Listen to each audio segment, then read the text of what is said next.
Hello students, कैसे हो आप सभी। आप सभी लोगों का स्वागत है वोल्केनो आईएएस के इस प्लेटफॉर्म पे। स्टूडेंट्स, अगर हम बात करें इस लेक्चर की, तो ये लेक्चर हमारा ज्योग्राफी का लेक्चर है। हमारी जो एनसीईआरटी चल रही है उसी सीरीज़ के अकॉर्डिंग ज्योग्राफी का जो चैप्टर नंबर 5 है, natural vegetation and wild life, 9th class की ज्योग्राफी का, उसका ये लेक्चर है।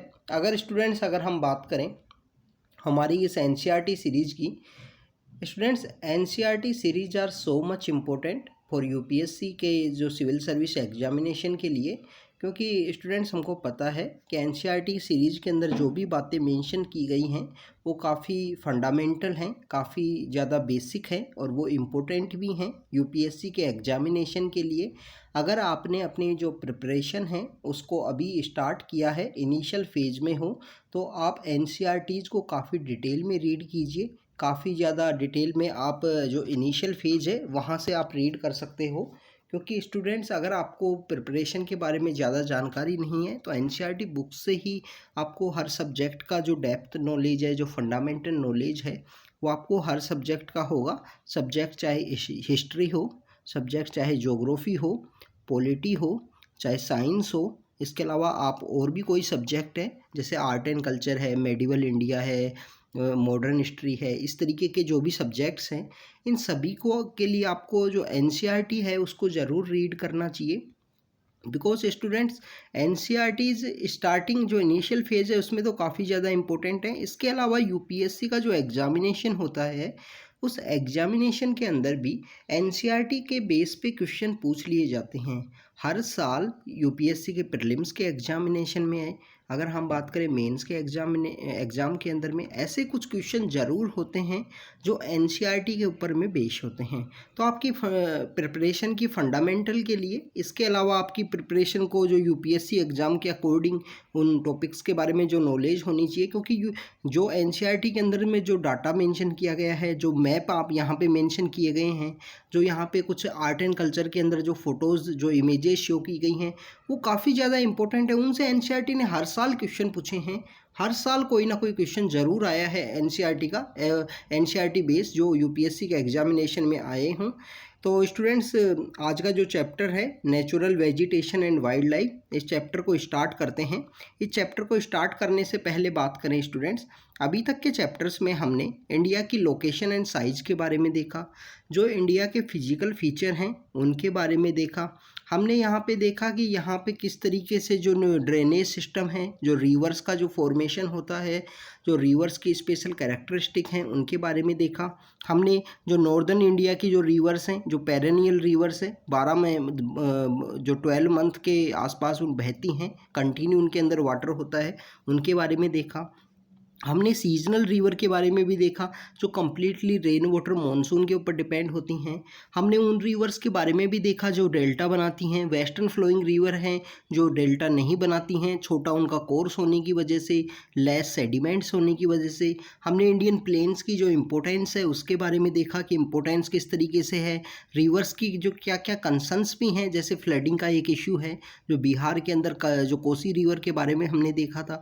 तो स्टूडेंट्स, इस तरीके से हमने प्रीवियस चैप्टर्स में रीड किया है। इंडिया के फिजिकल फीचर्स में हमने हिमालयन सिस्टम को देखा, हमने ग्रेट प्लेन्स के बारे में रीड किया, हमने रीड किया इंडियन पेनिनसुला के बारे में, जो इसके अलावा हमने जो सेंट्रल हाईलैंड्स हैं उनके बारे में देखा था। हमने अरावली सिस्टम के बारे में देखा कि वेस्टर्न जो राजस्थान है, वेस्टर्न जो इंडिया है, वहाँ पे जो डेजर्ट का इश्यू है, जो सेमी एरिड कंडीशंस हैं वो क्यों हैं, तो उनके बारे में हमने समझने की कोशिश की। तो स्टूडेंट्स, इस तरीके से हमने अभी तक के चैप्टर्स में देखा है। आज के इस चैप्टर की बात करें तो यहाँ नेचुरल वेजिटेशन के बारे में बताया गया है कि नेचुरल वेजिटेशन क्या क्या होती हैं, कौन कौन से पेड़ पाए जाते हैं, कहाँ पे पाए जाते हैं। जो पेड़ हैं, पक्षी हैं, वो कोई भी रीजन के अंदर मिलते हैं।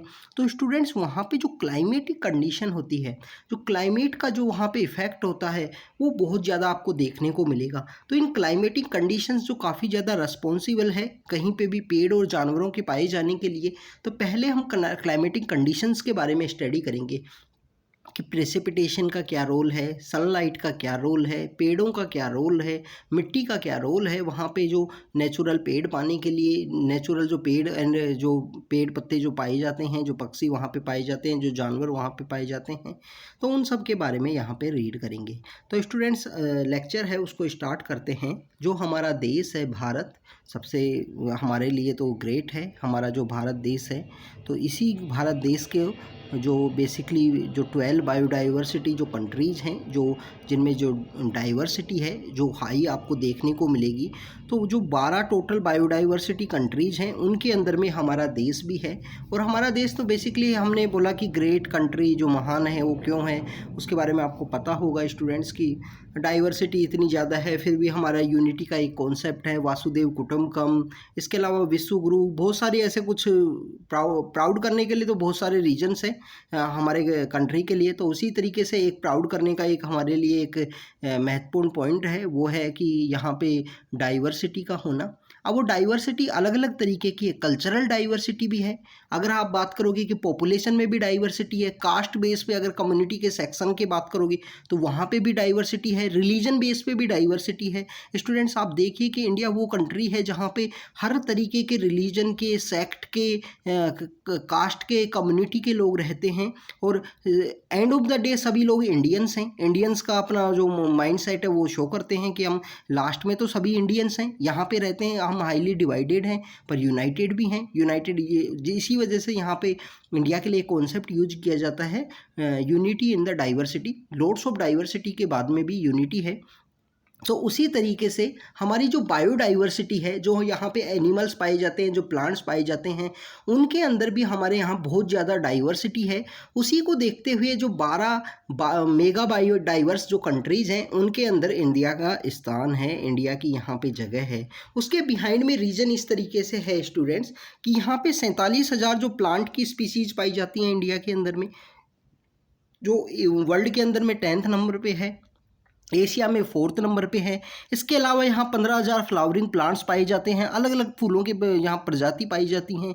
6% वर्ल्ड के total number of flowering plant है वो जो इंडिया के अंदर ही पाए जाते हैं।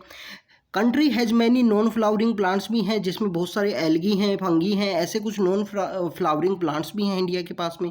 इसके अलावा 90,000 के आसपास यहाँ पे आपको एनिमल की स्पीसीज़ देखने को मिलेंगी। रिच वैरायटी ऑफ फिशेज़ आपको देखने को मिलेंगी, जो फ्रेश है मेरीन वाटर के अंदर आपको देखने को मिलेंगी। तो ये सब यहाँ पे जो बायोलॉजिकल डाइवर्सिटी है वो आपको देखने को मिलेगी कि इंडिया में किस तरीके से बायोलॉजिकल डाइवर्सिटी भी बहुत ज़्यादा डिफरेंट है। पेड़ों के अंदर भी बहुत ज़्यादा डिफरेंट डाइवर्सिटी है।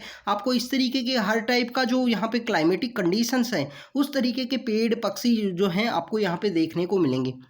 अगर हम बात करें वेट इक्वेटोरियल की, तो वेट इक्वेटोरियल में जो जिस तरीके के पेड़ एंड पक्षी पाए जाते हैं वो भी आपको देखने को मिलेंगे। अगर हम बात करें कि यहाँ पे आपको जो डेसिडियस फॉरेस्ट होते हैं, वहाँ पे जो मानसून के ऊपर बेस होते हैं सॉरी स्टूडेंट्स, तो मानसून के ऊपर बेस जो यहाँ पे अगर हम बात करें जो ट्री होते हैं, जो एनिमल्स होते हैं, वो भी आपको देखने को मिलेंगे। इसी वजह से इंडिया है जो 12 मेगा डाइवर्स कंट्रीज़ हैं उन्हीं के अंदर इंडिया का स्थान है, क्योंकि यहाँ की डाइवर्सिटी, यहाँ के जो डिफरेंट डाइवर्सिटी को देखते हुए अगर नेचुरल वेजिटेशन है जिसमें प्लांट कम्युनिटी को भी रेफ़र किया जाता है, और ये काफ़ी ज़्यादा इम्पोर्टेंट है हमारे जो बेसिकली यहाँ लोगों के रहने के लिए, लोगों के सर्वाइवल करने के लिए प्लांट जो डाइवर्सिटी है वो भी इम्पोर्टेंट है, क्योंकि प्लांट के ऊपर जो एनिमल है वो जो ह्यूमन बीइंग है वो काफ़ी ज़्यादा डिपेंडेंट है। चाहे आप बात कर लीजिए एंशेंट के समय की बात कर लीजिए आप, एंशेंट समय के समय भी जिस तरीके से आदमी गुफाओं के अंदर रहा करता था, जो पेड़ों से फल और जो सब्जियां जो मिलती हैं वो खाया करता था, तो उसी तरीके से प्रेजेंट समय में भी आप बात करें वूल जो फ्यूल के लिए जो बेसिकली वुड को यूज किया जाता है, स्पेशल गाँव के अंदर में बहुत ज़्यादा यूज किया जाता है अपने बेसिकली अपने को प्रोटेक्ट करने के लिए या सर्दी के अंदर तपाने के लिए। दूसरा आपको देखने को मिलेगा कि फूड का जो प्रिपरेशन किया जाता है वो भी मैक्सिमम आज भी जो प्रधानमंत्री ऐसी हमारे प्राइम मिनिस्टर के द्वारा ऐसी स्कीम्स चलाई गई हैं जो बेसिकली यहाँ पे कुकिंग जो फॉरेस्ट का वुड है उसको यूज ना किया जाए, और उसके बजाय जो गैस है उसके बेस पे यहाँ पे उज्ज्वला स्कीम के थ्रू जो गैस सिलेंडर हैं या गैस चूल्हा है वो डिस्ट्रीब्यूट किए गए हैं। बट उसके बाद में भी आपको देखने को मिलेगा कि इस तरीके से जो गाँव की बेसिकली जो इकोनॉमी है या जो डे टू डे लाइफ है वो डिपेंड है फॉरेस्ट के ऊपर में। लकड़ी के लिए हो गया, आप देखिए कि उस तरीके से जो फर्नीचर है उसके ऊपर भी अपन डिपेंड हैं। तो इस तरीके से जो पेड़ हैं, जो पक्षी हैं, जो वाइल्ड लाइफ है, इनका जो कंट्रीब्यूशन है, इनके ऊपर जो इंडिपेंडेंस है वो ख़त्म नहीं की जा सकी। इनकी काफ़ी ज़्यादा इंपॉर्टेंस है हमारे डे टू डे लाइफ में। स्टूडेंट्स, इसके अलावा हम देखें कि क्या क्या फैक्टर्स हैं जो रिस्पॉन्सिबल हैं कि वहाँ पे वाइल्ड लाइफ कैसी होगी, वहाँ पे वेजिटेशन कैसा होगा, उसके लिए क्या क्या फैक्टर्स हैं जो रिस्पॉन्सिबल हैं। सबसे पहले ज़मीन है। ज़मीन का जो काफ़ी ज़्यादा इफेक्ट होता है किसी भी जगह पर, क्योंकि आप देखिए कि जो ज़मीन है माउंटेनियस है, प्लेट्यू वाली ज़मीन है, प्लेन एरिया है, या वेट है या ड्राई है। तो इस तरीके की जो ज़मीन है वो ज़मीन किस तरीके की है, क्या फर्टाइल लैंड है या नहीं है, या एग्रीकल्चर की लैंड है। तो यहाँ पे जो नेचुरल वेजिटेशन आपको देखने को मिलेगी कोई भी एरिया के अंदर, तो ज़मीन का आपको इफेक्ट काफ़ी ज़्यादा देखने को मिलेगा। स्टूडेंट्स, आपको एग्जामिन के अंदर क्या किया जाएगा, इस तरीके के कुछ फैक्टर्स लिख दिए जाएंगे, फिर आपको बताया जाएगा कि कौन कौन से फैक्टर हैं जो रिस्पॉन्सिबल हैं किसी भी एरिया के वाइल्ड लाइफ के चेंजेस के अंदर में। तो वहाँ पर लैंड भी एक फैक्टर है जो रोल प्ले करती है। दूसरा आपको देखने को मिलेगा जो सोइल है, सोइल की भी इंपॉर्टेंस काफ़ी है, क्योंकि सोइल की इंपॉर्टेंस इस तरीके से है, different type of soil provides basis for different type of vegetation. अलग अलग तरीके की जो सोइल है, अलग अलग तरीके का यहाँ पे जो बेसिस है वो प्रोवाइड कराती है। सैंडी सोइल ऑफ डेजर्ट जो है बेसिकली कैक्टस और जो थ्रोनी बसेस हैं उनके यहाँ पे पैदा होने के लिए, उनके उगने के लिए काफ़ी ज़्यादा इंपॉर्टेंट रोल प्ले करती है। अगर हम बात करें कि वेट है, मार्सी है, इस तरीके की जो सोइल है वो मैंग्रोव्स के बेसिकली जो सर्वाइवल के लिए काफ़ी ज़्यादा इंपॉर्टेंट है। हिली एरियाज़ में जो कोनिकल ट्रीज़ हैं वो आपको देखने को मिलेंगी। तो वहाँ की जो सोइल है उसी का काफ़ी ज़्यादा इंपॉर्टेंस है, उसी का काफ़ी ज़्यादा रोल प्ले करती है वहाँ की वेजिटेशन के लिए, वहाँ की वाइल्ड लाइफ के लिए भी, क्योंकि जिस तरीके की वेजिटेशन होगी उसी तरीके की वाइल्ड लाइफ आपको देखने को मिलेगी। ये हमने बेसिकली यहाँ पे देखा कि जो रिलीफ में जो लैंड है या सोइल है, जो रिलीफ में क्या क्या जो चीज़ें हैं वो इफेक्ट करती हैं। अब हम देखते हैं कि क्लाइमेटिक क्या क्या चीज़ें हैं।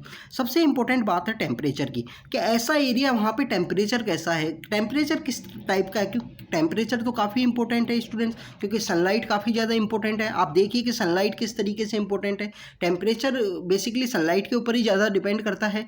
सनलाइट किस लिए इंपॉर्टेंट है, सनलाइट इसलिए इंपॉर्टेंट है, आप स्टूडेंट देखिए कि फोटोसिंथेसिस का जो प्रोसेस है, विदाउट सनलाइट जो प्रोसेस है वो नहीं हो सकता, इसलिए सनलाइट काफ़ी ज़्यादा इंपॉर्टेंट है। टेम्परेचर की अगर हम बात करें, ये भी एक कैरेक्टर है जो वहाँ पे वेजिटेशन है, वेजिटेशन का किस तरीके का कैरेक्टर होगा, किस तरीका उसका एक्सटेंड होगा, उसके ऊपर कंप्लीटली डिपेंड करता है। Temperature along with humidity in the air, precipitation and soil, the slope of Himalayas and hills of peninsula about the height of 9-15 kilometre में जो यहाँ पे temperature affect the type of vegetation and growth को वहाँ पे affect करता है, temperature के द्वारा भी अफेक्ट होता है। इट फ्रॉम द ट्रॉपिकल सब ट्रॉपिकल टेम्परेट एल्पाइन वेजिटेशन भी आपको देखने को मिलेगी। टेम्परेचर अगर कम होगा, हाइट ज़्यादा होगी, तो आपको जो एल्पाइन कंडीशंस हैं वो भी आपको देखने को मिलेंगी। इसके अलावा स्टूडेंट्स हम बात करें कि जो सनलाइट है वो भी काफ़ी इंपॉर्टेंट रोल प्ले करती है, प्रेसिपिटेशन है वो भी काफ़ी इंपॉर्टेंट रोल प्ले करती है। सनलाइट की वजह से आपको जो ग्रोथ है, जो यहाँ पे जो लैटीट्यूड है, एल्टीट्यूड है, जो सीजनल ड्यूरेशन है, duration of the day and night कैसा है, उस तरीके पे डिपेंड करता है कि कितनी सनलाइट किसी पेड़ को मिल रही है, और ज़्यादा सनलाइट मिलेगी वहाँ पर जो ग्रोथ है वो रिस्पॉन्सिबल है। प्रेसिपिटेशन का भी इसी तरीके से है। वेट इक्वेटोरियल क्लाइमेट कंडीशन में आप स्टूडेंट्स आप देखिए कि यहाँ पे through out the year rainfall होती है वेट इक्वेटोरियल में। अब through out the year rainfall होगी किसी एरिया के अंदर में, तो वहाँ पे जो बेसिकली हाइट है वो ज़्यादा मिलेगी, जो वहाँ के पेड़ हैं उनकी हाइट आपको ज़्यादा मिलेगी। वहाँ पे जो ग्रोथ है वो जो बेसिकली जो पेड़ पत्ते हैं उनकी जो ग्रोथ है वो ग्रोथ आपको काफ़ी अच्छी देखने को मिलेगी। तो इसी तरीके से सनलाइट है, प्रेसिपिटेशन है, क्लाइमेट में टेम्परेचर है। इसके अलावा हमने देखा कि किस तरीके से सोइल है और ज़मीन है वो जो बहुत इंपॉर्टेंट रोल प्ले करती हैं किसी भी एरिया में वाइल्ड लाइफ का डेवलपमेंट कैसा होगा, वहाँ पर वेजिटेशन का डेवलपमेंट कैसा होगा उसके बारे में। क्योंकि वेजिटेशन जिस तरीके से वहाँ डेवलप होगा, किसी भी एरिया के अंदर वेजिटेशन का डेवलपमेंट होगा, तो वहाँ पे वाइल्ड लाइफ किस तरीके की पाई जाएगी उसके बारे में हमको पता है स्टूडेंट्स। ये यहाँ पे कुछ कंडीशंस बताई गई हैं कि एल्पाइन के अंदर किस तरीके की कंडीशन होनी चाहिए, काफ़ी कम टेम्परेचर चाहिए यहाँ पे। दूसरा यहाँ पे ट्रॉपिकल में, सब ट्रॉपिकल टेम्परेट में बताया गया है कि ट्रॉपिकल में जो 24 है उससे ज़्यादा होना चाहिए, सेंटीग्रेड से ज़्यादा। इसके अलावा फ्रोस्ट नहीं होनी चाहिए, फ्रोस्ट रेयर मिलेगी आपको सब ट्रॉपिकल में। इसके अलावा टेम्परेट के अंदर आप फ्रोस्ट सेम स्नो, जो फ्रोस्ट है और स्नो है वो आपको देखने को मिलेगी, और आपके कम्प्लीटली जो स्नो है वो एल्पाइन एरिया के अंदर देखने को मिलेगी। तो ये क्लासिफिकेशन है जो बेसिकली एनसीईआरटी की आपकी जो किताब है उसी के अंदर दिया हुआ है। उसके अंदर आपको बताया गया है कि किस तरीके से यहाँ पे अलग अलग टाइप का जो टेम्परेचर है वो पाया जाता है, और टेम्परेचर का काफ़ी ज़्यादा इंपॉर्टेंस है। स्टूडेंट्स, हमने ये देखा कि टेम्परेचर का काफ़ी ज़्यादा इफेक्ट है किसी भी एरिया में, किस तरीके की वेजिटेशन है वो ग्रो करती है, उसके सर्वाइवल के लिए काफ़ी ज़्यादा इंपॉर्टेंट है। अब हम बात करते हैं कि वेजिटेशन की। वेजिटेशन में हम बात करते हैं कि इंडिया में कितने टाइप की वेजिटेशन पाई जाती है। स्टूडेंट्स, इनको कंप्लीटली डिटेल में नहीं बताया गया है, पर फिर भी जिस तरीके से जो यहाँ पे शॉर्ट इंट्रोडक्शन के रूप में जिस तरीके से बताया गया है उन सभी टॉपिक्स के बारे में हम डिटेल में स्टडी करेंगे। सबसे पहले बताया गया है कि ट्रॉपिकल एरियाज में जो एवरग्रीन फॉरेस्ट टाइप वाली जो कंडीशंस मिलती हैं, इस तरीके के फॉरेस्ट भी मिलते हैं। फिर हमको मिलते हैं कुछ डेसिडियस टाइप के फॉरेस्ट। डेसिडियस क्या होते हैं? बेसिकली जो रेनफॉल के ऊपर डिपेंड करते हैं। जो डेसिडियस वो फॉरेस्ट होते हैं जो अपने पत्ते छोड़ देते हैं, जब समर का समय आता है तो पत्ते वो गिरा देते हैं। इसके अलावा इसके अंदर भी 2 टाइप्स की सब कैटेगरी हैं, dry deciduous and wet deciduous बताया गया है। ट्रॉपिकल थॉर्नी फॉरेस्ट वो होते हैं जो आपको डेजर्ट वाले इलाके में मिलेंगे, सेमी एरिड कंडीशन में मिलेंगे। माउंटेन फॉरेस्ट जो माउंटेन के इलाके में मिलेंगे, और मैंग्रोव फॉरेस्ट जो आपको स्वैम्पी वाली जो कंडीशंस है वहाँ पे जो मैंग्रोव्स का जो वहाँ पे जो ग्रो करते हैं उनके लिए काफ़ी इंपॉर्टेंट है। मैंग्रोव्स के जो इंपॉर्टेंस है स्टूडेंट्स आपको पता होनी चाहिए। बेसिकली आपको ये भी पता होना चाहिए मैंग्रोव्स इंडिया के कौन कौन से स्टेट्स में पाए जाते हैं। कुछ ऐसे स्टेट्स हैं जहाँ तो वहाँ की स्टेट गवर्नमेंट के द्वारा बहुत ज़्यादा इनको कंजर्व करने के लिए, इनको प्रोटेक्ट करने के लिए, इनका जो एरिया बढ़ाने के लिए काफ़ी ज़्यादा कोशिश की जा रही है। गुजरात हो गया, वेस्ट बंगाल हो गया, इस तरीके के कुछ स्टेट्स हैं जहाँ पे काफ़ी ज़्यादा एफर्ट्स लगाए जा रहे हैं मैंग्रोव्स का जो यहाँ पे जो नंबर है वो इंक्रीज हो। तो स्टूडेंट्स, अगर हम बात करें इंडिया में, इस तरीके का ये मैप है। मैप में बताया गया है कि कहाँ पर किस तरीके का यहाँ कंडीशंस हैं। ये देखिए कि बेसिकली आपको यहाँ पे जो डेजर्ट सेमी एरिड कंडीशन देखने को मिलेगी। इस एरिया में आपको सेमी एरिड कंडीशन क्यों देखने को मिल रही है? स्टूडेंट, सबसे पहली बात कि जो यहाँ पे अगर हम बात करें वेस्टर्न घाट का जो एरिया है, वेस्टर्न घाट की जो हाइट है वो काफ़ी ज़्यादा है, कंटिन्यूस है, हाइट ज़्यादा है। इसकी वजह से जो रेनफॉल आती हैं, जो रेन बियरिंग विंड्स आती हैं, वो मैक्सिमम रेनफॉल है जो वेस्टर्न स्लोप है वेस्टर्न घाट का, वहाँ पर रेनफॉल आपको ज़्यादा देखने को मिलेगी। फिर ये जो एरिया है ये बेसिकली मराठवाड़ा का रीजन है जहाँ पर जो बारिश का सेमी एरिड कंडीशन है, जिसका इश्यू है जो लास्ट 4-5 साल से कंटिन्यू है। हर साल समर के अंदर देखने को मिलता है कि वहाँ पे पानी की कमी है। पानी की कमी क्यों है? बेसिकली वहाँ पे एक तो अगर पानी की कमी, तो एक ये भी है कि वहाँ पे शुगर केन का प्रोडक्शन काफ़ी ज़्यादा किया जाता है, तो शुगर केन के लिए पानी बहुत ज़्यादा चाहिए स्टूडेंट्स। दूसरा इंपॉर्टेंट बात क्या है यहाँ पे? दूसरा इंपॉर्टेंट ये है कि जोग्राफिकली कंडीशन इस तरीके का है, जिस तरीके से आप देखिए कि बुंदेलखंड का जो रीजन है, बुंदेलखंड के रीजन का जो रेनफॉल ना होना कोई दूसरा कोई रीजन नहीं है। मेन रीज़न ये है कि लैंड के इंटीरियर में होना, ज़मीन के कम्प्लीटली इंटीरियर में होने की वजह से वहाँ पे जो रेन बियरिंग विंड्स हैं, जो मॉइस्चर गेन करती हैं जो विंड्स, वो मॉइस्चर का पहले ही उनका मॉइस्चर की वजह से रेनफॉल हो जाती है, तो वहाँ तक जो वो विंड्स पहुँचती हैं तो वो ड्राई होती हैं, उनके अंदर मॉइस्चर नहीं होता है। तो स्टूडेंट्स, इस तरीके की जो कंडीशंस हैं जिनके बारे में हमको पता होना चाहिए। तो यहाँ पे वेट इक्वेटोरियल मिलेगा, यहाँ पे आपको डेसिडियस मिलेगा। वेट इक्वेटोरियल की जो कंडीशंस है वो आपको, जो ट्रॉपिकल इक्वेटोरियल की जो कंडीशन है वो आपको यहाँ भी देखने को मिलेगी। स्टूडेंट्स, यहाँ पे क्यों देखने को मिलेगी? आप देखिए कि जो चेरापूंजी का इलाका है जहाँ पे हाईएस्ट रेनफॉल होती है, मैसिन राम एंड चेरापूंजी है। अभी प्रेजेंटली तो चेरापूंजी नहीं है नंबर 1 पे। नंबर 1 पे जो है मोइसिन राम जो है वो फर्स्ट नंबर पे है, मेघालय के अंदर लोकेटेड है। तो स्टूडेंट्स, उनकी जो कंडीशंस हैं वहाँ बेसिकली एक तो जोग्राफिकली बात करें, जो हिमालयन सिस्टम है वो भी काफ़ी ज़्यादा इंपॉर्टेंट रोल प्ले करते हैं वहाँ पे रेनफॉल होने के लिए वजह से। इसके अलावा वहाँ पे जो रेनफॉल होने के और भी काफ़ी कुछ रीजन हैं, जब हम हायर स्टैंडर्ड की बुक्स पढ़ेंगे उनके अंदर काफ़ी डिटेल में बताया गया है उनके बारे में। 11th एंड 12th क्लास की जो बुक्स हैं, इन्हीं सभी चैप्टर्स को, इन्हीं सभी टॉपिक्स को डिटेल में रीड किया जाएगा। 11th और 12th क्लास की जो बुक हैं जो काफ़ी ज़्यादा इंपॉर्टेंट हैं जोग्राफी के पर्सपेक्टिव से, तो वहाँ पर इनके बारे में कंप्लीट डिटेल में रीड करेंगे स्टूडेंट्स। तो स्टूडेंट्स अब हम देखते हैं कि किस तरीके की जो कंडीशंस हैं जो यहाँ पे पाई जाती हैं। सबसे पहले बात करते हैं ट्रॉपिकल एवरग्रीन फॉरेस्ट की। स्टूडेंट्स ये वो फॉरेस्ट के एरिया हैं जहाँ पे आपको बारिश है वो बहुत ज़्यादा हैवी रेनफॉल आपको देखने को मिलेगी। आपको देखने को मिलेगा कि जो वेस्टर्न घाट का जो एरिया है, जो लक्षद्वीप और अंडमान निकोबार के आइलैंड हैं, इसके अलावा जो upper part of Assam and Tamil Nadu का कोस्ट है, इस एरिया में ये आपको ये कंडीशन है, ये वेट ट्रॉपिकल एवरग्रीन फॉरेस्ट है वो आपको देखने को मिलेंगी। स्टूडेंट जिस तरीके से इक्वेटोरियल में जिस तरीके का कंडीशन होता है through out the year rainfall होगी, उसी तरीके की सेम कंडीशन आपको यहाँ देखने को मिलेगी। यहाँ पे बारिश का जो यहाँ का जो क्वांटिटी है वो आपको ज़्यादा देखने को मिलेगी। 200 सेंटीमीटर के आसपास रेनफॉल देखने को मिलेगी with A short dry season. थोड़ा समय ऐसा होगा जो शॉर्ट ड्राई होगा। ट्री यहाँ पे मैक्सिमम हाइट के ऊपर रीच करेंगे। मैक्सिमम हाइट के ऊपर यहाँ पे जो पेड़ों की जो हाइट है वो ज़्यादा क्यों देखने को मिलेगी स्टूडेंट्स, उसके बिहाइंड में ये रीज़न है। आप देखिए कि यहाँ पे जब इस तरीके की कंडीशंस मिल रही है तो यहाँ पे जो बारिश बहुत ज़्यादा हो रही है तो पेड़ों को ग्रो करने के लिए काफ़ी ज़्यादा इंपॉर्टेंट है। तो पेड़ यहाँ पे बेसिकली वेट इक्वेटोरियल में मैक्सिमम जो सनलाइट है उसको गेन कर सकें, इसकी वजह से आपस में कंपटीशन की वजह से इनकी जो हाइट है वो इंक्रीज करती है। तो यहाँ पे जो कैनोपी है, पेड़ों की जो कैनोपी है वो काफ़ी ज़्यादा हाइट पे आपको देखने को मिलती है। स्टूडेंट्स ये वेट इक्वेटोरियल फॉरेस्ट का एक कैरेक्टरिस्टिक है और इन कैरेक्टरिस्टिक्स के बारे में आपको पता होना चाहिए कि जो ट्रॉपिकल एवरग्रीन फॉरेस्ट है उनके अंदर में क्या क्या कंडीशंस हैं। वह मैं बार बार प्रोनाउंस करते हुए वेट इक्वेटोरियल फॉरेस्ट मेरे से निकल रहा है, उसके बिहाइंड में रीज़न ये है कि सेम ही कंडीशंस है। वेट इक्वेटोरियल फॉरेस्ट में आपको इसी तरीके की कंडीशन देखने को मिलेगी, बट वहाँ आपको डेली बारिश देखने को मिलती है, कोई भी वहाँ ड्राई सीजन नहीं देखने को मिलता है। हाइट वहाँ पे काफ़ी अच्छी होती है। यहाँ भी सेम कंडीशंस हैं। Since the reason is the warm and wet throughout the year, it has a luxuriant vegetation of all kind. Tree भी काफ़ी अच्छे मिलते हैं, श्रब्स भी, क्रीपर्स भी, giving the multi layer structure. There is no definite time for tree to shed their leaves.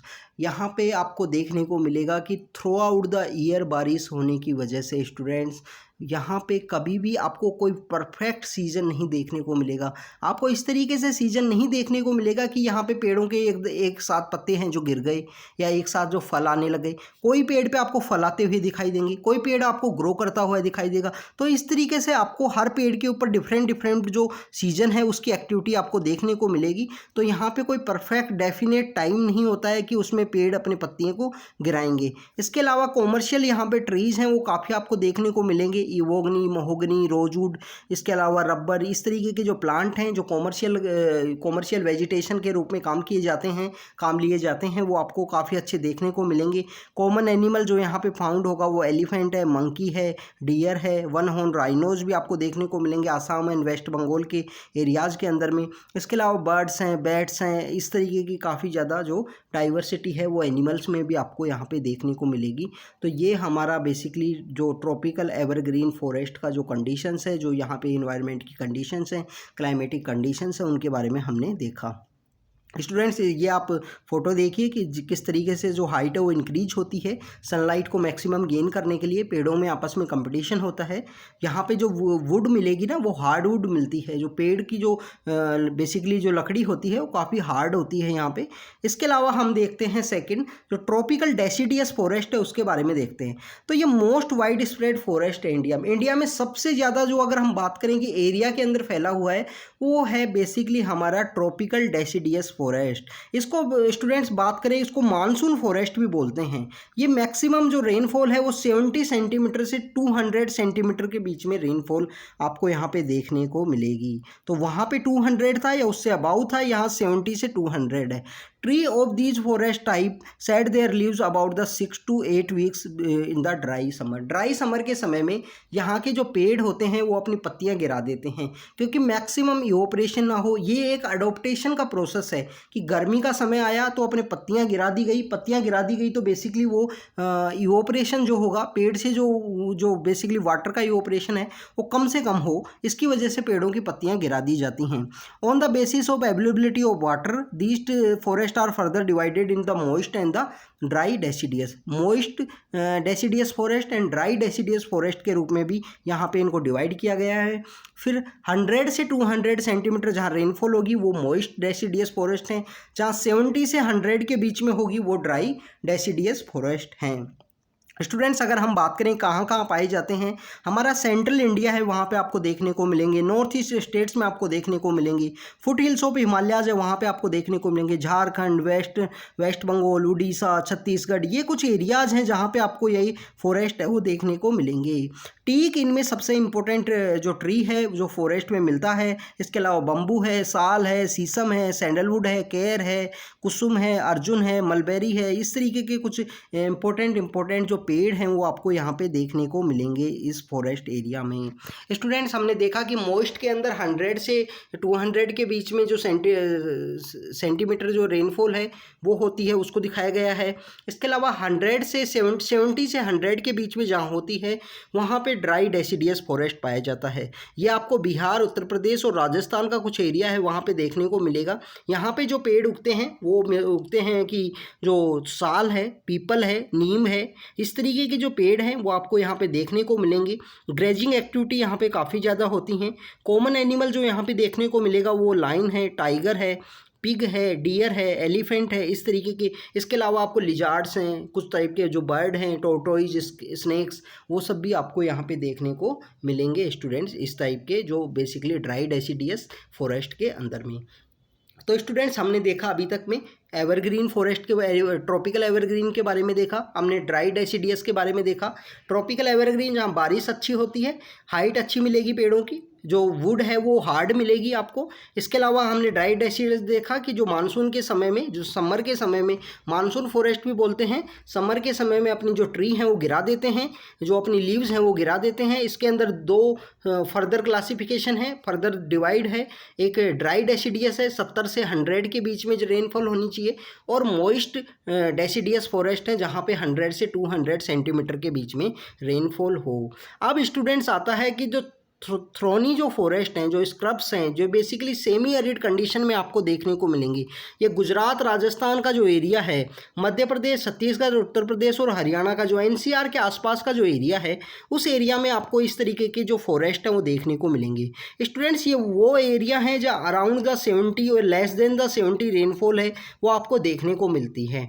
यहाँ पे आपको जो मेनली जो प्लांट की जो स्पीसीज मिलेंगी वो पाम मिलेगा, इसके अलावा कैक्टी मिलेगा, इस तरीके के जो प्लांट हैं वो आपको देखने को मिलेंगे। Tree are the scattered and the long roots होती हैं, वो पेनिट्रेट करते हैं deep in the soil maximum moisture को गेन करने के लिए। इसके अलावा जो स्टीम होती हैं इन यहाँ के जो ट्री होते हैं उनकी स्टीम बेसिकली जो तना होता है पेड़ का, तो जो स्टीम होता है वो यहाँ पे बेसिकली मैक्सिमम वाटर को कंजर्व कर सके वो उस तरीके का होगा। लीव्स मोस्टली थिक होंगी, स्मॉल होंगी टू मिनिमाइज द इवोपरेशन कम से कम हो। इसके लिए जो पत्तियां हैं, पेड़ की जो पत्तियां हैं वो आपको थिक मोटी दिखाई देंगी और छोटी दिखाई देंगी।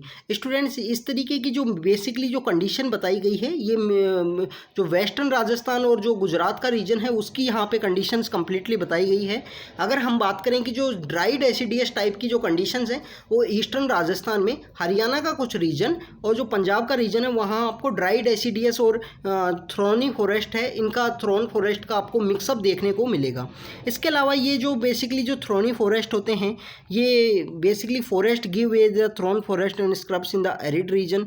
इन these forest the common animal जो मिलता है, रैट मिलेगा, माइस मिलेगा, रैबिट मिलेगा, फॉक्स है, टाइगर है, लाइन है, वाइल्ड एस भी है, गधे भी काफ़ी मिलते हैं। इसमें आपको पता होना चाहिए एक जो काफ़ी इम्पोर्टेंट है, एस सेंचुरी भी है जो आपको गुजरात के अंदर मिलती है। कैमल तो शिप ऑफ जो राजस्थान का शिप भी बोला जाता है, जिसको शिप ऑफ डेजर्ट भी बोला जाता है कैमल को। और कैमल की भी काफ़ी डिफरेंट टाइप की यहाँ पे आपको जो स्पीसीज हैं जो देखने को मिलेंगी। आपको पता होना चाहिए कि कराई कैमल भी होते हैं, वो कहाँ कहाँ पाए जाते हैं, जो गुजरात में भी पाए जाते हैं। इसके अलावा दो कुबड़ जो होता है कैमल के जो पीठ के ऊपर में जो कुबड़ होता है, इस तरीके के दो टाइप के जो कुबड़ हैं वो कौन कौन से कैमल्स के मिलते हैं, वो कैमल कहाँ पे पाई जाते हैं, तो उनके बारे में भी हमको पता होना चाहिए स्टूडेंट्स।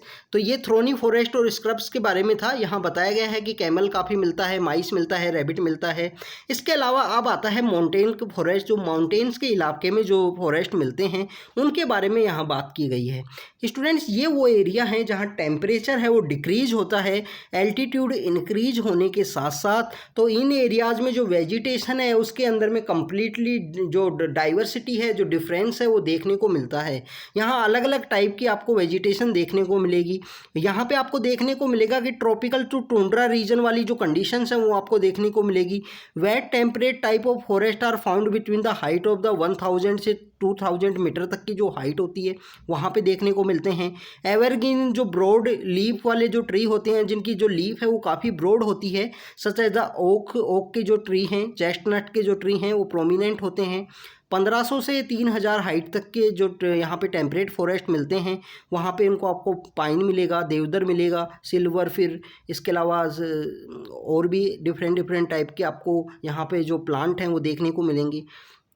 तो स्टूडेंट्स ये बेसिकली माउंटेन वाले फॉरेस्ट है, वहाँ की कंडीशंस बताई गई हैं। और हाइट इंक्रीज होने के साथ साथ जो ट्री लाइन होती है, जो पेड़ों की जो संख्या होती है जो आपको बिल्कुल ख़त्म होती हुई दिखाई देगी। जिस तरीके से हाइट है यहाँ पे इंक्रीज करेगी at high altitude generally more than the 3600 metre, 3600 metre के अबाउ सी लेवल पे temperate forest and grassland give way the alpine vegetation, silver fir, juniper, pine and birches are the common tree होते हैं यहाँ पे forest के। However they get progressively stunted and they approach to the snow line. Ultimately जो scrub है, scrubs हैं, वो सब यहाँ पे आपको एल्पाइन वेजिटेशन का जो ग्रासलैंड का जो इलाका है वहाँ देखने को मिलेगा। तो स्टूडेंट्स ये बेसिकली वो एरिया होते हैं जहाँ पे कुछ ट्राइब्स रहती हैं, जो गुजर बकरवाल नाम की जो ट्राइब हैं, जो आपको कश्मीर के अंदर जो नोमैडिक ट्राइब देखने को मिलेगी। यहाँ पे टुंड्रा वाले पार्ट्स में जो मोसेज एंड लाइकेंस आपको देखने को मिलेंगे। आपको यहाँ पे जो कश्मीरी स्टैग है, वाइल्ड शिप है, जैक रैबिट है, टिबेटियन एंटीलोप है, ये स्नो लियोपार्ड है, इस तरीके के जो पेड़ हैं, इस तरीके के जो जानवर हैं, इस तरीके की वाइल्ड लाइफ आपको वहाँ पे देखने को मिलेगी माउंटेन वाले फॉरेस्ट में। तो यहाँ पे बताया गया है कि माउंटेन फॉरेस्ट में किस तरीके से चेंजेज आते हैं। यहाँ पे बताया गया है कि किस तरीके से जो हाइट बढ़ने के साथ में आपको चेंज देखने को मिलेंगे। जो ट्री लाइन है वो कम्प्लीटली एब्सेंस में देखने को मिलेगी। कहाँ पे जो एल्पाइन फॉरेस्ट है वो देखने को मिलेंगे। गुजर बकरवाल ट्राइब के बारे में बताया गया है।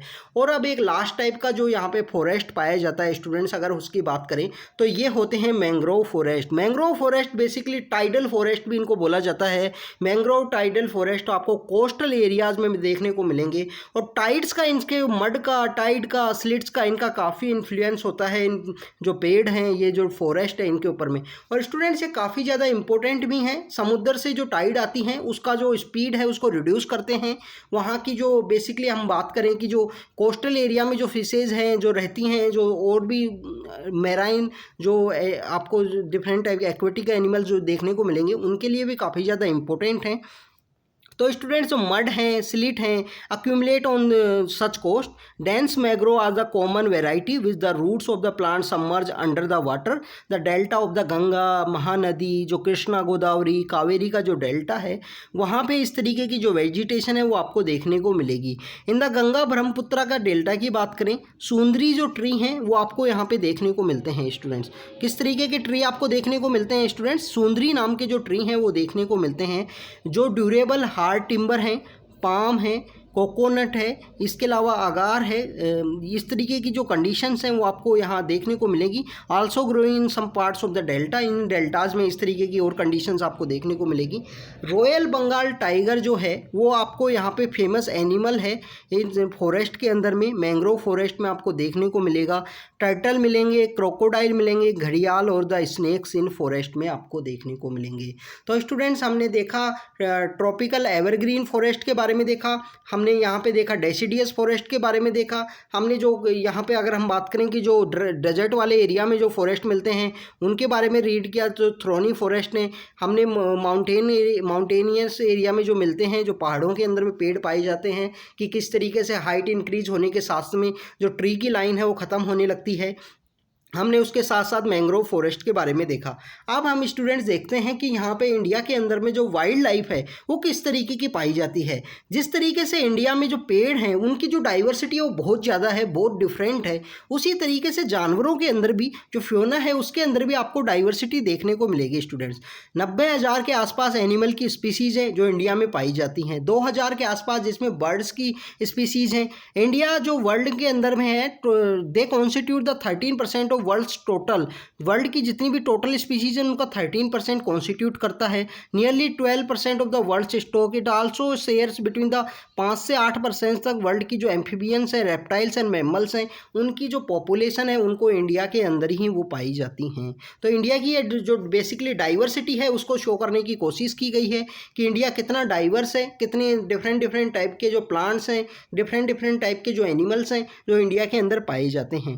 जो एलिफेंट है वो बहुत ही मैजेस्टिक एनिमल है जो मैमल्स के रूप में यहाँ पे काफ़ी ज़्यादा हाइट भी होती है, काफ़ी ज़्यादा उनका बॉडी का जो स्ट्रक्चर है वो भी काफ़ी बड़ा होता है। कर्नाटका के अंदर सबसे ज़्यादा पाए जाते हैं, स्टूडेंट्स आपको पता होना चाहिए। फिर आसाम है, केरला है, ये कुछ स्टेट्स हैं जहाँ पे जो एलिफेंट की जो पॉपुलेशन है वो काफ़ी अच्छी देखने को मिलती है।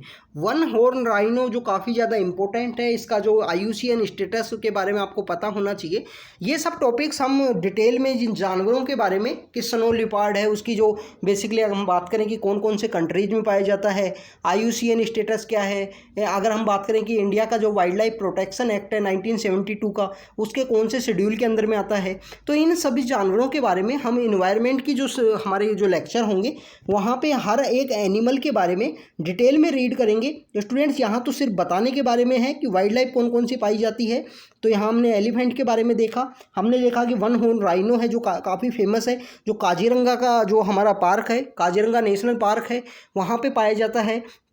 स्टूडेंट्स इसके अलावा मार्सी लैंड के अंदर में जो आसाम और बंगाल का जो लैंड है वहाँ पे आपको एक वन हॉर्न राइनो आपको देखने को मिलेगा।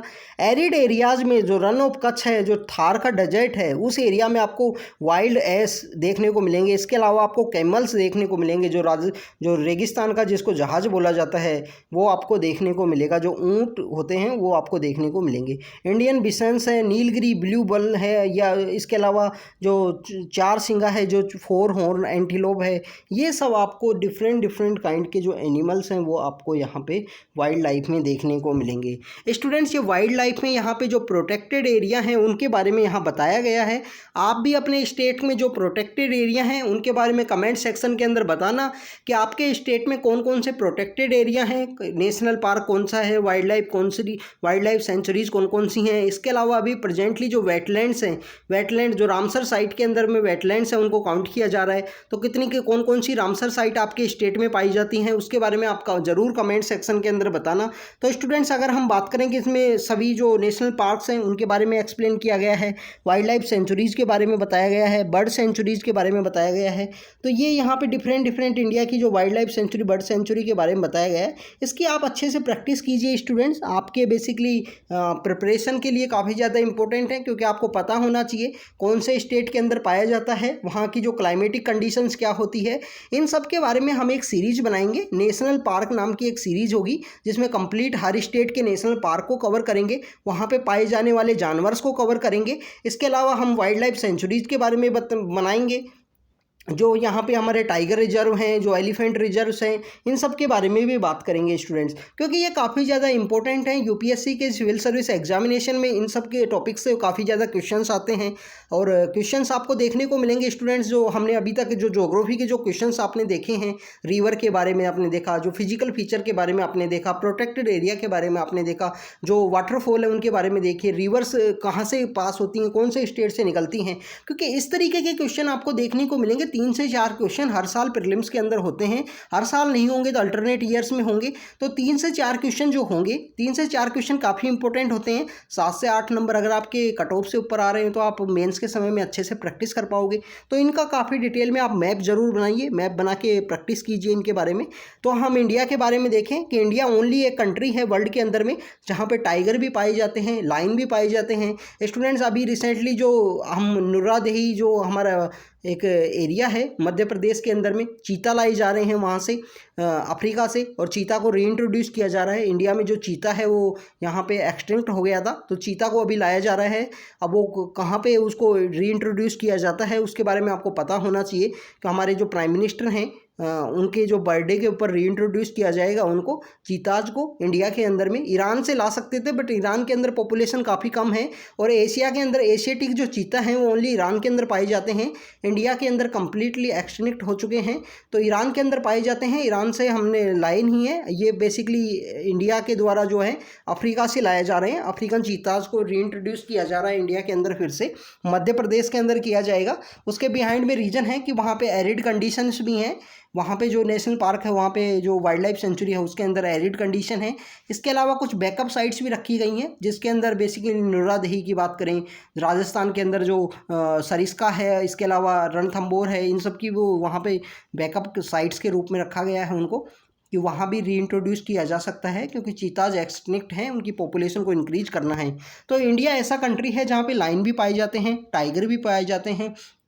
टाइगर के बारे में तो आपको पता होना चाहिए कि टाइगर का सेंसस होता है, प्रॉपर एस्टिमेट किया जाता है हर 4 साल के अंदर में। अभी रिसेंटली जो गवर्नमेंट है, ministry of environment and forest के द्वारा एक डिसीजन लिया गया, जो टाइगर और एलिफेंट है वो एक ही एरिया के अंदर पाए जाते हैं, तो इन दोनों का जो एस्टिमेट है उसको यहाँ पे एक साथ किया जाएगा, दोनों को मर्ज कर दिया गया। लाइन्स डिफरेंट हैं। इसके अलावा नेचुरल वेजिटेशन है इंडिया, जो इंडियन लाइन्स है, जो गिर फॉरेस्ट है। गिर फॉरेस्ट कहाँ पे है? गुजरात के अंदर में है। गुजरात के भी काठियावाड़ रीजन के अंदर आपको गिर जो एरिया है वो गिर फॉरेस्ट वो देखने को मिलेगा। तो आपको पता होना चाहिए कहाँ पे पाया जाता है, क्योंकि इस तरीके से क्वेश्चन भी पूछ लिए जाते हैं। एक बार डेजर्ट नेशनल पार्क से रिलेटेड क्वेश्चन था 2020 के प्रीलिम्स के अंदर में। 2020 के प्रीलिम्स के अंदर में डेजर्ट नेशनल पार्क से क्वेश्चन पूछा गया कि कौन कौन से डिस्ट्रिक्ट में पाया जाता है। क्या ओनली एक डिस्ट्रिक्ट के अंदर आता है, या दो जो डिस्ट्रिक्ट हैं उनके अंदर में उसका बाउंड्री आता है। तो इस तरीके से कौन सा नेशनल पार्क कौन से डिस्ट्रिक्ट के अंदर पाया जाता है, कौन सी नदी वहाँ से क्रॉस करती है, इसके बारे में आपको जरूर पता होना चाहिए। तो गिर जो फॉरेस्ट है, गिर जो नेशनल पार्क है, वो बेसिकली यहाँ पे गुजरात के अंदर है। और इसके अलावा जो फॉरेस्ट मध्य प्रदेश, सुंदरबन, इन सब के बारे में बताया गया है। हिमालयन रीजन्स जहाँ पे डिफरेंट काइंड के जो लाइन्स है, लाइन्स की पॉपुलेशन आपको देखने को मिलती है। रॉयल बंगाल टाइगर के बारे में हमने देखा कि जो वहाँ पे आपको वेस्ट बंगाल के अंदर देखने को मिलेगा। लियोपार्ड्स के बारे में देखने को मिला कि लियोपार्ड्स हैं, इसमें स्नो लियोपार्ड है जिसकी जो आयुषीयन स्टेटस है वो वल्नरेबल है। और ये आपको जम्मू कश्मीर, जो हमारे अपर जो स्टेट्स हैं, जम्मू कश्मीर है, उत्तराखंड है, सिक्किम है, अरुणाचल है, इन सब के अंदर आपको देखने को मिलेगा जो हमारा स्नो लियोपार्ड है वो। स्टूडेंट्स, इसके अलावा बात करें, हिमालय है, हार्बर है, Hardy range of the animal which survive in the extreme cold. इसके अंदर स्नो लियोपार्ड की बात की गई है, भराल की बात की गई है, ब्लू शिप जो होती है, वाइल्ड शिप की बात की गई है, तिबेतियन वाइल्ड एस की बात की गई है, जो वहाँ के इसने एक्सट्रीम कंडीशन होने के बाद भी वो वहाँ पे सर्वाइव कर सकते हैं। याक है उसके अंदर में। इसके अलावा in the river, lakes, coastal areas, यहाँ पे आपको जो बेसिकली टर्टल्स हैं, क्रोकोडाइल्स हैं, घड़ियाल्स हैं, वो आपको देखने को मिलेंगे।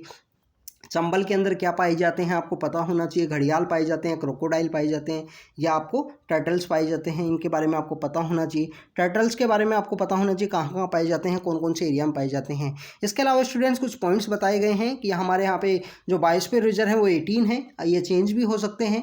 और इसके अलावा आपको पता होना चाहिए बायोस्फीयर रिजर्व कितने हैं। मैप जो प्रोग्राम है, man and biosphere reserve, UNESCO का जो प्रोग्राम है 1970 के अंदर स्टार्ट हुआ था। तो मैप के अंदर कौन कौन से बायोस्फीयर रिजर्व आते हैं हमारे यहाँ पे, तो 18 बायोस्फीयर रिजर्व बताए गए हैं फ्लोरा एंड फ्योना को प्रोटेक्ट करने के लिए, जिसके अंदर सुंदरबन है, नंदा देवी है, नंदा देवी उत्तराखंड में मिलता है, गल्फ ऑफ मन्नार है वो अपना सदर्न इंडिया मिलेगा, नीलगिरी सदर्न इंडिया में है, नोक्रेक है, ग्रेट निकोबार है, ग्रेट निकोबार अंडमान एंड निकोबार में है, मानस जो है आसाम के अंदर मिलेगा, सिमलीपाल है उड़ीसा के अंदर, पंचमढ़ी मध्य प्रदेश, अचानक अमरकंटक है, तो अमरकंटक जो एरिया है वहाँ पे आपको देखने को मिलेगा।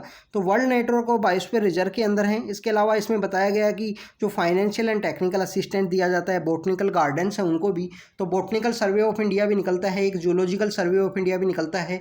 ये कब से पब्लिश होते हैं, कहाँ से पब्लिश होते हैं, इनका हेडक्वार्टर कहाँ है, इनके बारे में आपको पता होना चाहिए। एक का हेडक्वार्टर कैलकाटा में है, एक का देहरादून में है, इनके बारे में आपको अच्छे से पता होना चाहिए। प्रोजेक्ट टाइगर 1973 में स्टार्ट किया गया। प्रोजेक्ट राइनो भी स्टार्ट किया गया है, राइनो की पॉपुलेशन को कंजर्व करने के लिए, प्रोटेक्ट करने के लिए, क्योंकि वन हॉर्न राइनो का कंटिन्यू पोचिंग की वजह से जो उसका पॉपुलेशन डिक्लाइन हो रहा है वो भी एक कंसर्न है इंडिया गवर्नमेंट के लिए।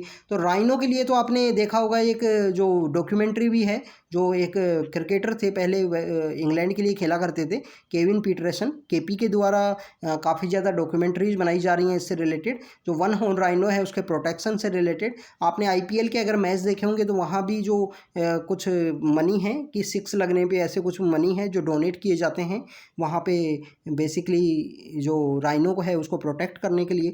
इसके अलावा ग्रेट इंडियन बस्टर्ड है जिसको भी यहाँ प्रोटेक्ट किया जा रहा है। बहुत सारे ऐसे इको डेवलपमेंट प्रोजेक्ट्स चला के रीइंट्रोड्यूस करके इनको प्रोटेक्शन से रिलेटेड जितनी भी फैसिलिटीज़ हैं वहाँ पे स्पेशल जो टास्क फोर्स है उनको यहाँ पे कॉन्स्टिट्यूट करके इनको प्रोटेक्ट करने की कोशिश की जा रही है।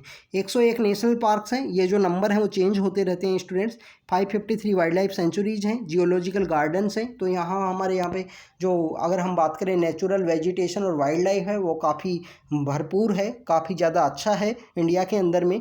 यहाँ पे जो बायोस्फीयर रिजर्व हैं उनके बारे में बताया गया है। तो स्टूडेंट्स आपको बेसिकली मैप के ऊपर इनके बारे में प्रैक्टिस कीजिए, कौन से स्टेट में कौन सा बायोस्फीयर रिजर्व पाया जाता है, कोल्ड डेजर्ट बायोस्फीयर रिजर्व कहाँ है, पन्ना जो बायोस्फीयर रिजर्व है वो कहाँ पे पाया जाता है, तो उनके बारे में आप प्रैक्टिस कीजिए। इसके अलावा students India basically central Asian flyway क्या होते हैं? जिस तरीके से कोई पक्षी होता है वो आसमान में उड़ता है, तो पक्षी जब आसमान में उड़ता है तो उस समय में उनके कुछ एरियाज़ होते हैं, उनके भी कुछ रास्ते होते हैं, क्योंकि जो पक्षी हैं वो भी बेसिकली डायरेक्शन को तो अच्छी तरीके से पहचानते हैं। आप देखिए कि जो सेंट्रल एशियन फ्लाईवे है, सेंट्रल एशियन फ्लाईवे का पार्ट है इंडिया। ये सेंट्रल एशियन फ्लाईवे का पार्ट होने की वजह से जो माइग्रेटरी स्पीशीज़ हैं वो काफ़ी ज़्यादा इंडिया के अंदर आती हैं। विंटर के समय में आपको काफ़ी ज़्यादा देखने को मिलेंगी। जो रण ऑफ कच्छ है, सुल्तानपुर नेशनल पार्क है जो हरियाणा के अंदर है, सरिस्का नेशनल पार्क है, केवला देव है, इन सब एरियाज़ के अंदर में जो माइग्रेटरी बर्ड्स हैं वो काफ़ी ज़्यादा यहाँ पे ट्रैवल करती हैं, माइग्रेट करती हैं सर्दियों के समय में, क्योंकि साइबेरिया के अंदर जो सर्दियों में जो टेम्परेचर है वो काफ़ी लो चला जाता है। तो अपने को प्रोटेक्ट करने के लिए जो माइग्रेटरी जो पक्षी हैं वो आते हैं, हर साल सर्दियों में आपको देखने को मिलेगा। तो इंडिया के लिए ये भी काफ़ी ज़्यादा इंपॉर्टेंट है, क्योंकि इंडिया का जो कॉन्सेप्ट रहा है हमेशा अतिथि देवो भव, जो गेस्ट है, गेस्ट को एक भगवान के रूप में मानते हैं। जिस तरीके से हमारे जो वाइल्ड लाइफ है, वाइल्ड लाइफ का भी काफ़ी ज़्यादा इंडिया के अंदर में जिस तरीके से बाहर के लोग आते हैं, टूरिज्म के लिए बहुत सारे लोग आते हैं, उस तरीके से आप देखिए कि बाहर के जो पक्षी हैं वो भी यहाँ पे इंडिया में जो ट्रैवल करते हैं, तो कितना इंपॉर्टेंस है हमारे लिए। अभी रिसेंटली जो सांबर लेक है उसके अंदर इन कुछ माइग्रेटरी जो पक्षीज़ हैं उनकी 2019 के अंदर माइग्रेटरी बर्ड्स की कुछ डेथ हो गई थी। उसके बिहाइंड में क्या रीज़न थे उनके बारे में हमको बेसिकली पता होना चाहिए। तो स्टूडेंट्स ये सब हमने देखा वाइल्ड लाइफ के बारे में, नेचुरल वेजिटेशन के बारे में, वो हमारे यहाँ किस तरीके से है उन सब के बारे में हमने यहाँ डिटेल में देखा। स्टूडेंट्स आप स्टडी कीजिए, जो जो मैप दिए गए हैं उनकी प्रैक्टिस कीजिए। नेचुरल वेजिटेशन के बारे में अपने आपके स्टेट में कौन कौन से यहाँ पे नेशनल पार्क पाए जाते हैं उनके बारे में आप ज़रूर कमेंट सेक्शन के अंदर बताना, क्योंकि स्टूडेंट्स आप अगर इस तरीके से डेडिकेटेड वे में स्टडी करोगे तो आपको ज़्यादा पढ़ाई में काफ़ी ज़्यादा आसानी होगी। तो students thank you very much.